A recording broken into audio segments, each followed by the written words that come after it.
If you haven't heard about Anchor, it's the easiest way to make a podcast. Allow me to explain.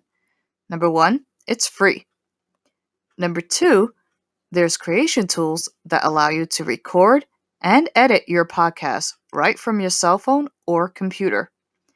Number three, Anchor will distribute your podcast for you so it can be heard on Spotify, Apple Podcasts, and many more locations. Number four, you can make money from your podcast with no minimum listenership. And number five, it's everything you need to make a podcast all in one place. So, if you're interested, download the free Anchor app or go to anchor.fm to get started. Now, on with the show.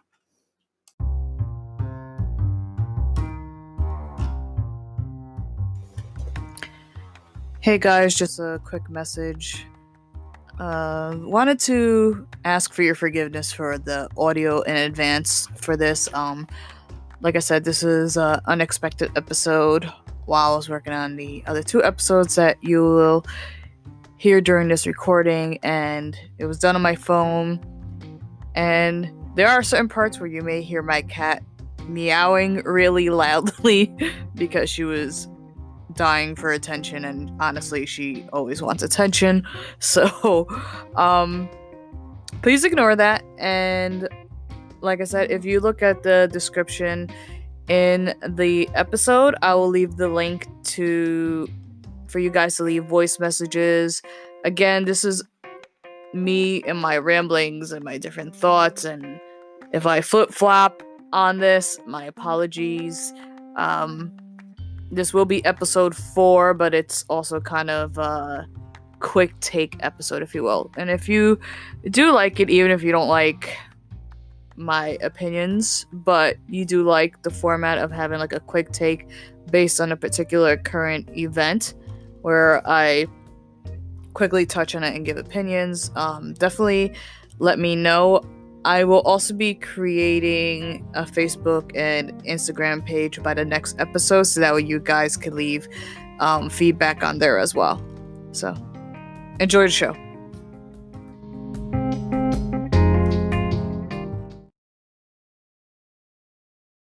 Obviously not the Sunday you expected. Tell us what you saw, what you heard, and then what you did. I didn't see much. I finished up my preparations for a rehearsal before services. Came out to get my earphones in the car.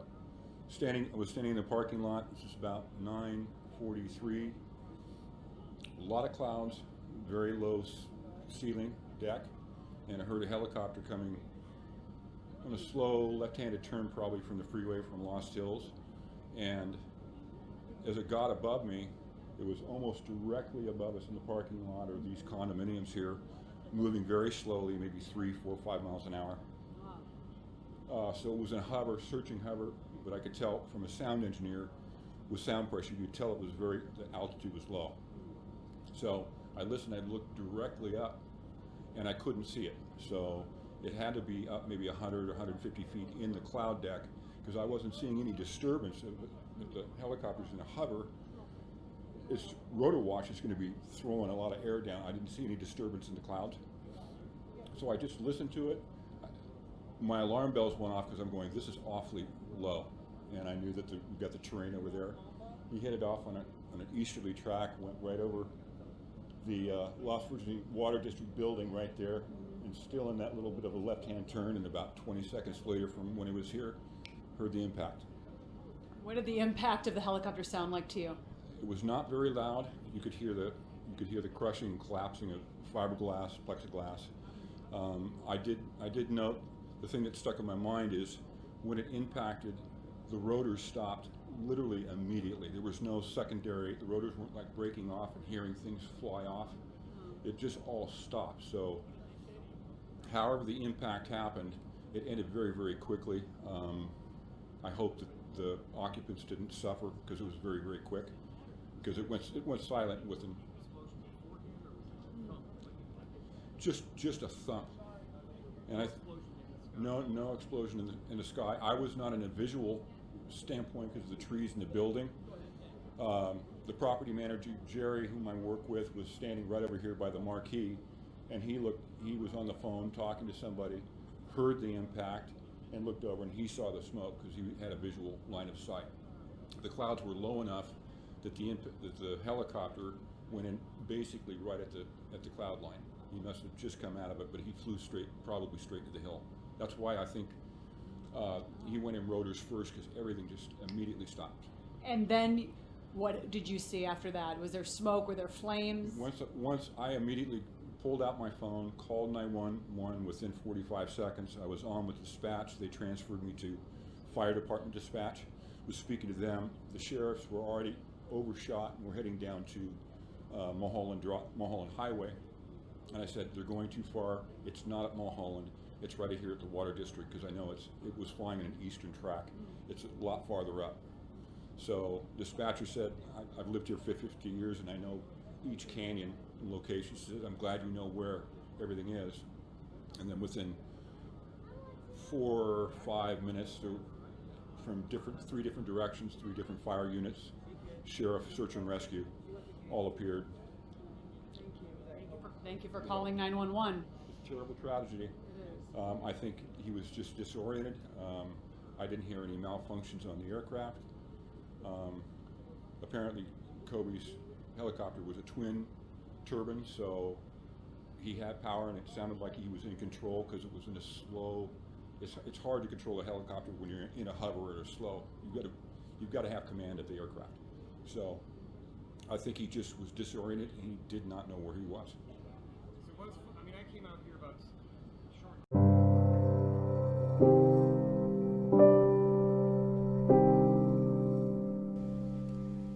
Hey guys, welcome back to the podcast. This is Lee32, and this is the unofficial episode 4 of the Tinfoil Rican podcast. While working on the other 2 upcoming episodes, normally I try to stay away from doing the celebrity stuff, and believe me, it's not that I do not have an interest in it. I mean, that's half the stuff I listen to be frank, but I kind of feel like there's so many people that talk about it between YouTube and the podcast that I didn't really want to touch on it too much, like all the different conspiracy theories. But with some controversies that I saw regarding the untimely and tragic death of Kobe Bryant, his daughter, and 7 additional individuals, I kind of feel like I have to get some things off my chest regarding this. So, without further ado, here we go. And, guys, this is my own opinion. You do not have to agree or disagree, Don't be upset with some of the things I say. This is just more like me trying to explain certain things based on what I've been seeing online and people's reactions, and to kind of give you a mind frame of some conspiracy theorists. So, here it goes.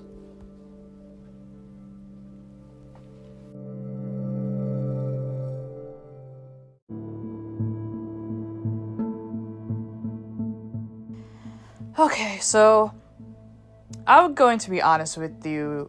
I didn't expect Kobe Bryant's death to have the effect that emotionally it's had on me.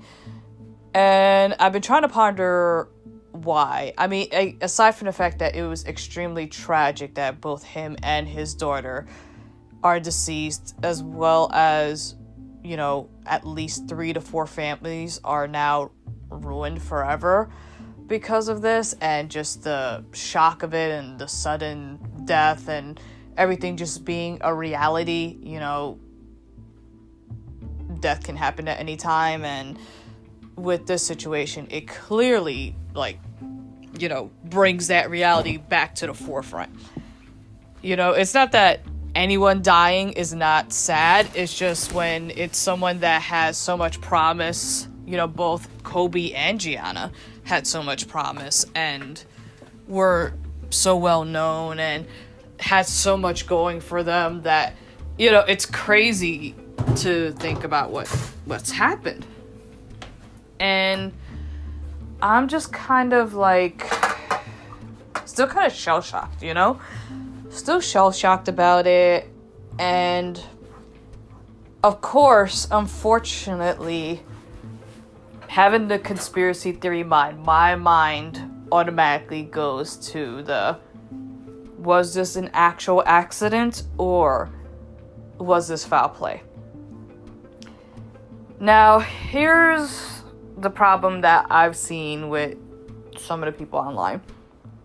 They didn't even wait for his family to find out before the conspiracy theories already flew. And I'm not saying that we should not question things if we do not have questions, but I think sometimes we as conspiracy theorists can be so callous without meaning it. You know what I'm saying? Like, the fact that it's just like, oh, he's rich, so what? Is like, I saw some stuff about that, and it's just like, okay, it doesn't matter if he's rich. A father and a daughter died. You know what I'm saying? Like, the money didn't save him from dying with his daughter and 7 other people on a helicopter. I've also, like, you know, seen people immediately go is like, is this the 3-6 numerology death? Is, you know, was this foul play? Is this a conspiracy? Did he really die? I mean, all this stuff, like, had already started popping up on Reddit and, you know, different parts of the internet, while other people were just mourning the situation. There was also the other argument of, oh, how come everyone's caring about Kobe when we have the coronavirus situation and the earthquakes in Puerto Rico and today in Jamaica and other situations going on? And I kind of feel like, why can we not care about all of these things? You know, we as humans are complex creatures. We could care about more than one subject at a time. So we can care about Puerto Rico. We can care about Kobe and Gianna and everyone else that died in that horrible helicopter crash. We can care about earthquakes in Jamaica. We can care about the coronavirus and take measures to protect ourselves and, you know, get emergency preparedness done for our families and our own. We could do all of that. There's no need to just focus on one area. You know what I'm saying? Like, I don't understand why there's this, like, mandate that, oh, you care about Kobe, but you don't care about the people dying from the coronavirus. Like, no, I care about both, and you can too. Just saying.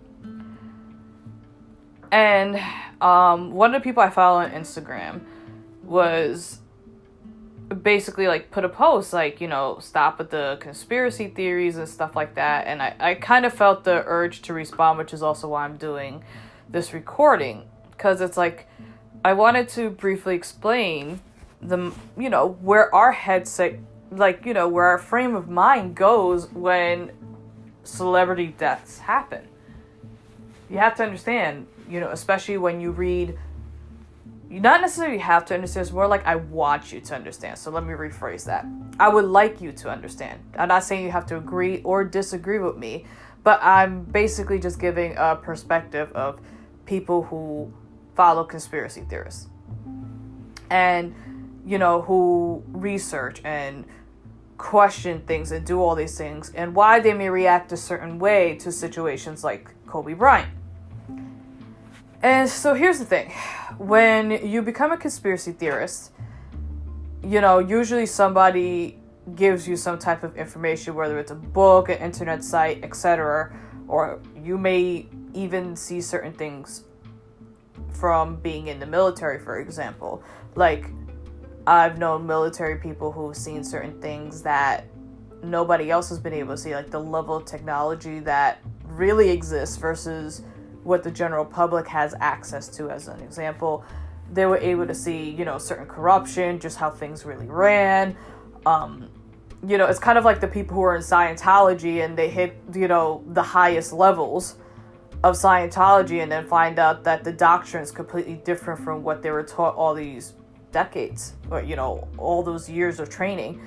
I kind of feel like it's the same thing. It's just like, once you're told certain pieces of information, it's kind of hard to get it out of your head. So, you know, one of the things that you're told is basically that everything is a lie, basically. It's like, you know, that newspaper articles from the newspaper, some of them are different than what's online when it's supposed to be the exact same print. This has also happened with digital books versus paperback books and hard copy books. Even Wikipedia pages have been changed when you compare information on them sometimes to, let's say, the same subject in an Encyclopedia Britannica from like the 80s and 90s. Different examples like that. And one of the few good things about Donald Trump being a president is that you're able to see just how like brainwashed and how controlled the mainstream media is. Like how all these local news stations have the exact same talking points and sound more like a robot than a human. And when you're provided with evidence, or what appears to be evidence of certain subjects or certain things, and these books touch on everything from rituals that celebrities go over, child sex rings, the Gulf of Tonkin, wars that really were not fought for the reasons that we were told in our history books that they were fought for. The more you research these topics, the more you really do question everything. So it's not people basically trying to be assholes about a celebrity death. It's just once you start researching these topics that the general public normally wouldn't want to touch with a 10-foot pole, and the thinking starts happening, which is, this kind of explains the people who follow QAnon right now, and their family members oh, there's a change, they're questioning everything, they don't believe even their own family members, and some of that feedback has been coming out. This is why, because it's if you start reading stuff and they're showing documentation and you're seeing contradicting statements, both in writing and verbally and whatnot, where we're told one thing and an elite group is told a different thing for the same subject, you really do start to question everything just by default. So I'm no exception when the Kobe Bryant thing happened. I just felt I was shocked. Immediately told my best friend. And then my mind immediately went to, was this a real accident or was this foul play?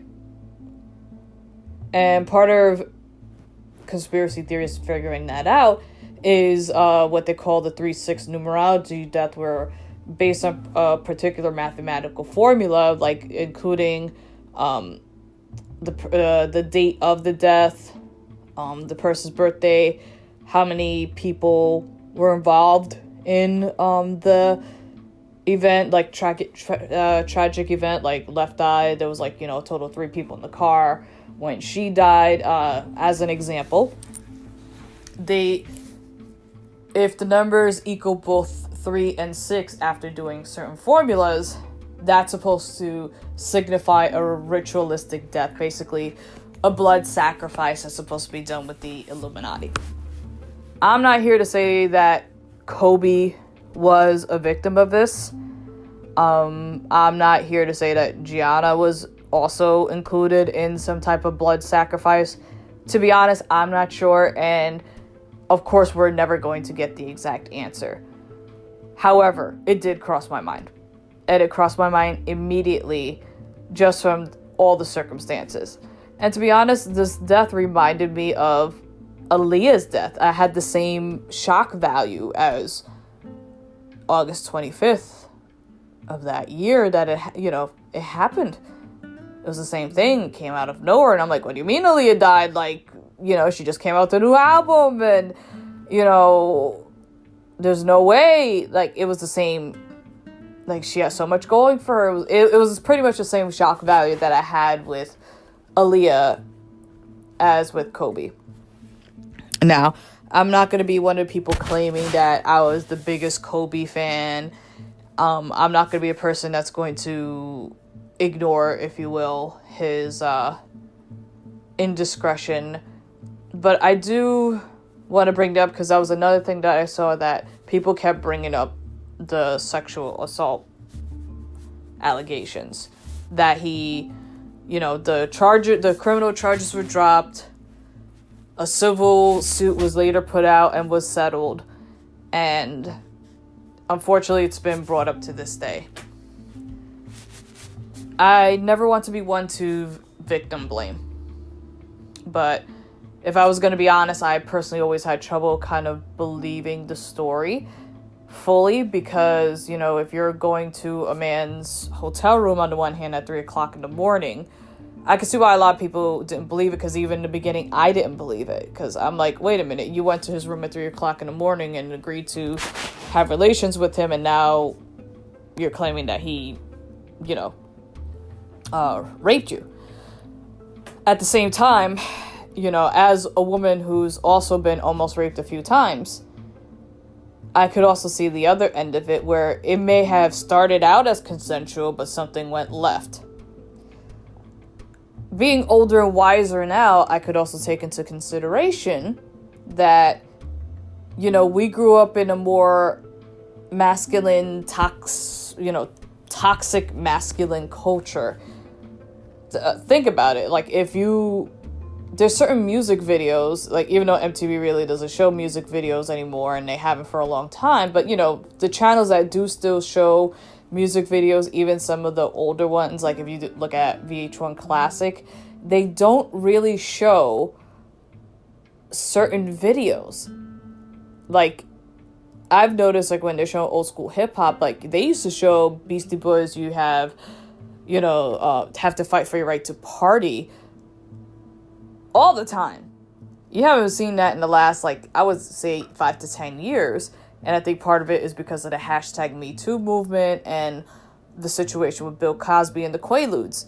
Because in the video, aside from the misogyny that you see in it, and remember, the Beastie Boys themselves, like, they don't even do that type of music. They haven't in a long time, and they were very young when they did that video. They put Spanish Fly in a drink, and Spanish Fly is supposed to have an influence on people who drink it that makes them more susceptible to wanting to have sexual relations. Now, granted, it didn't have the same effect as Quaaludes, where you're completely knocked out and someone's taking advantage of you without your knowledge, but you get my gist. In the Cosby Show, Bill Cosby even joked about it in one of the episodes about using a similar concoction, if you will. Larry King had talked about it openly, like, just different things that don't fly now flew back then. So I also think with this whole cancel culture, we need to look at that aspect of it too. That, yes, someone may have agreed with something 10 years ago, 15 years ago, but also there were certain things that I would argue never should have been accepted, but we were taught that it was acceptable, that boys would just be boys and whatnot. And unfortunately, like, you want an example, to be frank, just watch any old WWE episode on the WWE Network. I would say from the Attitude Era and before that. Before there were actual women wrestlers, everything was strictly bra and panties and a lot of sexual innuendos. Like, I remember Val Venus denying that he got some chick pregnant, that was his manager at the time, and that he had a vasectomy, and, she was a harlot, and there was just a ton of that. And just as much as I love JR and Jerry the King Lawler, their commentary back then would not fly today. And even if you notice, when they do have Jerry on, like, he can't talk about the puppies no more, which, for those of you who didn't listen to or watch any of WWE back then, or too young, that's breasts, like puppies. So he used to always talk about the puppies openly, like, on cable TV. So, like, it was a different time frame. It's the same thing, like, with the allegations against Charlemagne the God. It was a different time frame. And unfortunately, when you're somebody of Kobe's stature, that somebody who came straight out of high school, was thrown into the NBA, women are throwing themselves at you 24/7. This may have been a situation where he, after being told thousands of times, like, oh, you can have whomever and whatever you want, he took it too literal. I think I never felt the same animosity, me personally, regarding Kobe as compared to an R. Kelly or other people, because there was something that Kobe had that many other people didn't when they're accused of such things. And that was, in my opinion, like, he kind of showed some accountability. Like, he never ever denied that he didn't have sex with the girl. He actually showed, like, remorseful emotions. And some people could argue that he, was faking it or acting. Not everyone can act. You know what I'm saying? Like, he was dragged through the filth for showing emotions in that press conference when asked about what exactly happened that night. Now, granted, the girl was dragged through the filth because of her sexual history. And unfortunately, with all rape cases and all sexual assault cases, it doesn't even matter if you are a nun. You will be painted by the defense as a harlot. You wanted it. Why were you there? I remember they were saying back then that they found multiple semen samples in her drawers and everything. So, they were, and the media was just lapping it all up, and they were making her look horrible more than any words that would ever come out of Kobe's mouth. He didn't even need to say anything, because the media was portraying this woman like a harlot the whole time. But, the way Kobe acted at that, and I'm sure you can find it on YouTube, like, his press conference when all this came out. The way he acted on that, it didn't come off to me like when I watch R. Kelly. Any of his interviews, even before the Surviving R. Kelly, way before the Gayle King, infamous Gayle King interview. Anytime that R. Kelly was asked about it, he was very standoffish. He was like, how dare you? He would storm off. All this stuff. Kobe didn't do any of that. Now, I'm saying that make him innocent? No. To me, it came off as somebody like, I fucked up. I regret I fucked up. And here's the kicker. I did not see any additional women coming out after that claiming that he did the same thing to them. Could there be NDAs for other women? Absolutely. There totally could be. He might have had them, whoever he had relations with after the fact, he may have had them sign NDAs, like, the size of a Bible, for all we know, to prevent this from happening going forward. But I just didn't get that the same vibe as the R. Kelly vibe, where it's like, dude, you almost went to jail once and you were still doing all this stuff. Or almost 60 people, different women from different backgrounds and generations practically, all saying the same thing about Bill Cosby. I just didn't get the same feeling from that as Kobe Bryant. You know what I'm saying? And I also saw something else interesting.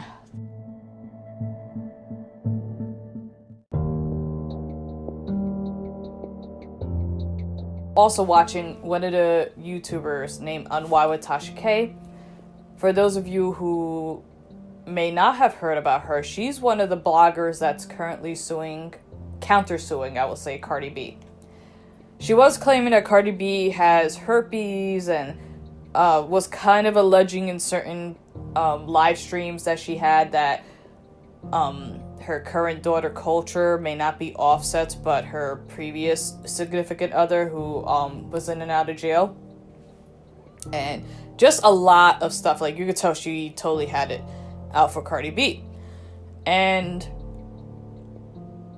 the other thing is that Tasha K was one of the people who really put the whole R. Kelly situation back in the forefront. They really don't mention in Lifetime, movies or documentaries, but she was the one who was really interviewing people for years, as well as other bloggers that were talking about R. Kelly's stuff still.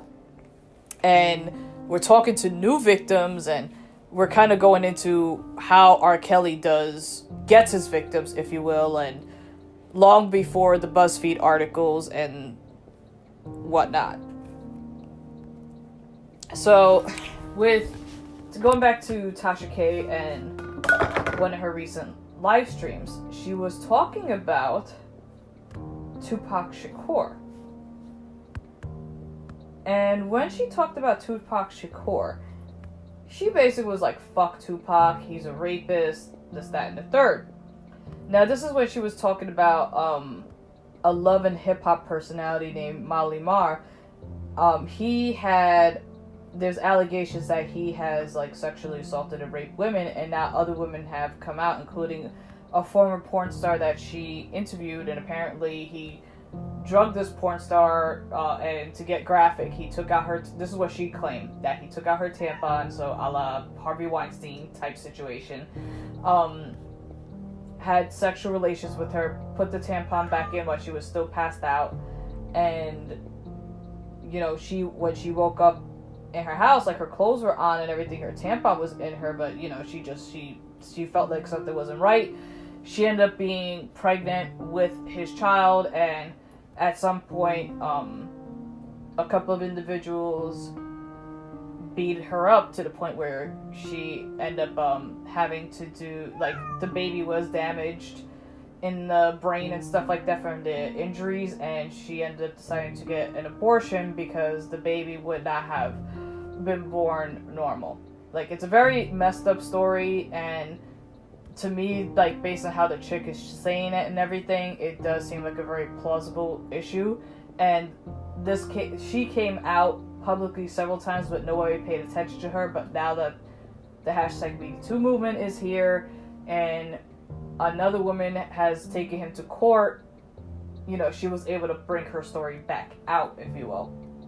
So, with that, she brought up the whole Tupac Shakur situation with, like, you know, like, with the Tupac Shakur rape case, he was having sexual relations with the girl, like, he met her in the club, they had sexual relations, they met up a few more times, and then there was an incident hotel where they started having sexual relations, his boys came in wanting a piece of the action, and he left her there with his boys, and they raped her, and that's how Tupac got caught up in this situation.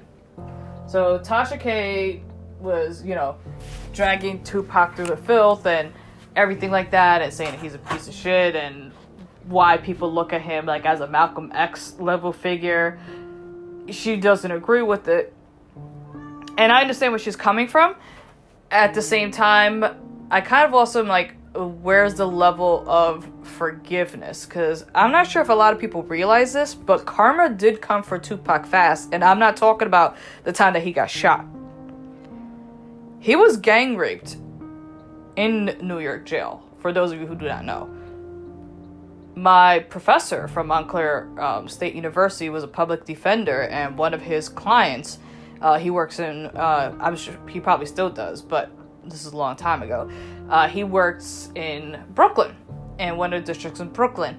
And one of his clients was one of, I believe, 9 individuals that gang raped Tupac. That happened after the infamous incident. So, honestly, like I said, I'm not excusing Tupac's actions. It was a messed up thing for him to do. But, I guess the question is like, how long are we going to hold certain people accountable for actions, especially if they already did their time, and also if there was some karma. Now, the same argument could be put for R. Kelly, like, oh, people keep bringing up the Aaliyah situation. I would say the difference is that R. Kelly never faced justice. I think that's the main difference between R. Kelly and Tupac. I noticed a lot of people had backlash with Tasha K, especially because they were saying that he's dead, and that, you know, they still look at Tupac like a figure, and that they don't 100% believe the chick, even when she talks about the situation. And honestly, I'm 50-50 with it. And I kind of feel like with the Kobe thing, it's the same thing. It's like there's some people that are never gonna let it go. It's the same thing with the Chris Brown thing.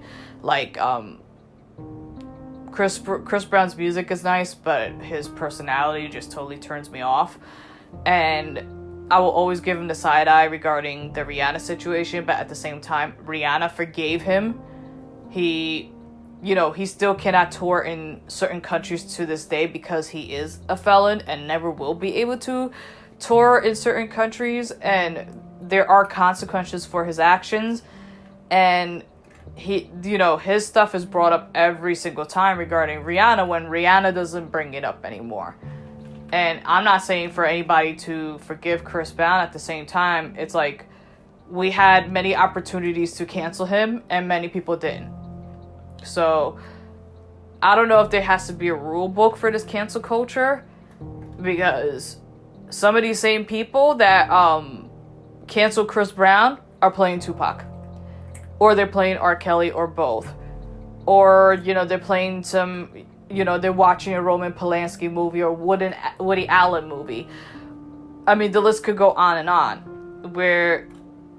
Where's the line? Is it not just the action, but the reaction, the behavior? Like, I think part of the reason why so many people hate OJ is because of his cockiness. Like, not only did he never fess up to doing the murders, but also he kind of almost was like, I did it, and if I did, it's too late because you cannot do double jeopardy. And he never seemed, sorry that his wife died and this other random individual died. And even when he came out now, like, he's still like, yeah, I play golf and I have the money that I used to, but he ain't poor. So, I think the personality of someone also takes part in this. Kobe was a very complex individual. Tupac's a very complex individual. He did good as well as did bad. Same thing with Kobe. He did good as well as did bad. And, I kind of feel like I get the impression that Kobe did learn his lesson after that incident. Should have ever happened? Absolutely not. But based on what he's shown and based on how many people are upset and his character that was shown long after, and I'm talking about like how many people are genuinely hurt that he's dead, and how many people had pictures with him and had positive things, a lot more than negative things to say about him. That's what I think I personally want to focus on, is just, and of course his daughter, like, if nothing else, like, he never hid his love for his daughter, and all his daughters, not just Gianna. And it's just sad, like, someone who is demonstrating to the public, like, this is how you love your child, this is how you support your child, and was taken out. And this young child, had very similar skills as her father in the basketball court, and unfortunately we won't be able to see what she could have become. So it's up to you guys on how you're gonna look at Kobe, the good, the bad, or the ugly. Like I said, this was just an episode just to get some thoughts off my head. I also think that part of the reason why this particular death is hitting me harder than most, considering that I wasn't even a fan of him, like, at that level. I mean, to be frank, I was a Shaq fan. Part of my moniker 32 is for one of Shaq's first numbers when he was in the NBA, when he was on the Orlando Magic. Like, just a little tidbit about me there. Like, I've always been a Shaquille O'Neal fan, and I didn't like when they were beefing when they were on the Lakers. So I was Team Shaq. I understood what the concerns were about, but yeah. At the same time, I almost lost my father back in October, and if it wasn't for a complete stranger doing CPR and saving his life, and while a whole bunch of other people ignored him, he wouldn't be here today. And I think this death kind of reminded me that, you know, I could have lost my father. And I think also that's part of the reason why it's hitting me harder than it ever would have hit me if maybe that incident didn't happen. And probably why I'm feeling more empathy, and I feel complete sympathy for Vanessa and his daughters and the other children that have lost their parents. And I honestly hope that it isn't a conspiracy theory, that it isn't someone's sacrifice or some foul play of any sorts, because then it will go from sorrow to anger real quick. Like, if it was a situation where someone was getting, you know, had a beef with Kobe and decided to take it out, like, you took out how many additional people because you didn't like him, including his own daughter? Like, that'll make you the scummiest of scumbags ever if that was the case. And unfortunately, there are some people that function at an extremely low vibration. You know, they care about nobody other than themselves. We as individuals have to look out for people like that, and if we're forced to work with them, let's say if they're our own family members or coworkers, you know, there are techniques to deal with individuals like that, but, you know, we always got to be alert and wary of those. So I'm really hoping that it's just a tragedy and not that I wanted this to happen to him in the first place. It's just more like I really hope it's a tragedy and not foul play. I really, really hope so. But in the meantime, I'm not going to go like some of these the conspiracy theorists I've seen immediately go and be like, oh, this is a blood sacrifice, you know, he sold his soul and all this other stuff, because I'm like, look, it's not needed right now. There are a lot of people hurting. It's not needed. The man was a huge influence. I can't tell you how many children I all of a sudden saw had the name Kobe. Were mimicking, you know, his jump shot every time they were throwing a piece of paper in a wastebasket. And yeah, so, you know, rest in peace. I'm gonna send love and light to all the family members, and forgive me for not having every single one of their names. They should be acknowledged as much as Kobe and Gianna, but unfortunately we know how this world works. The intention is there. We feel sorry for all the families, like we really do. And we'll pray for their mourning and their slow recovery, and, you know, it's a pain that's never going to go away, but that we hope that mentally and emotionally that they'll get the assistance and the love and the care that they need in the meantime. So rest in peace to Kobe and Gianna and to everyone else. And, you know, for those of you who may not know, if you have the Anchor podcast, I actually have I'm going to put the link where I have the ability to have you guys leave voicemails for me. I would love to hear your feedback and your thoughts on all this. What do you think, you know, not just with like the Kobe sex assault, but, you know, any of the other ones, R. Kelly, Chris Brown, there's so many. Unfortunately, there's so many. How should Kobe be remembered? You know, if you want to go there, do you think it's foul play? I would just ask, like, if you're going to leave a voicemail, like, just be respectful. Like, like, you know, more respectful to his family and stuff like that. Just, yeah, it's just, do you think that, toxic masculinity had anything to do with, and also Kobe's age at that time, because he was still very young, had to do with some of the decisions that he made that night? Do you think he should be forgiven for that? Do you think he was acting, you know, when he did that press conference so many years ago? Or do you think that he was genuine in his response? I would love to hear your thoughts. Let me know. Thanks. Peace.